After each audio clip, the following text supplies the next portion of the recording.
最近成日聽到街坊投訴，叫外賣啲菜點解次次都係一個味㗎？今日就同大家踢爆預製菜。原來好多餐廳同連鎖店早就轉咗用預製菜啦。下面帶大家睇下預製菜有幾離譜。魚頭、魷魚、粉絲貝、小炒牛肉，仲有好多好多，我就唔一一列舉啦。係咪好離譜呢？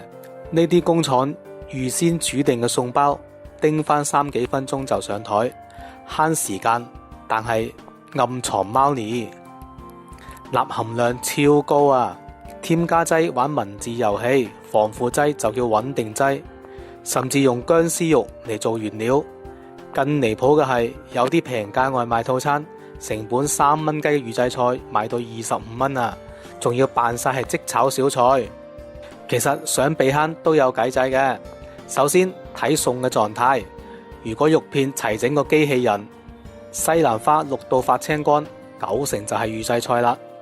其次，揀餐廳優先選擇明火現炒個大排檔，或者直接問老闆係咪預製㗎。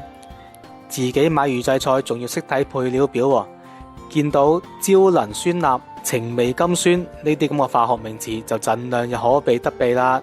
揀保質期7日內嘅急凍款，有時間最好週末整定啲餸冰先。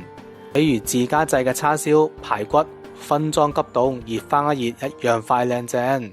最緊要係保持清醒，預製菜唔係洪水猛獸，但日日當正餐咁嚟食，遲早會出事㗎。間中偷懶叫個酸菜魚預製包亦都無妨，不過記得加灼條菜，煎隻蛋，平衡翻營養啊！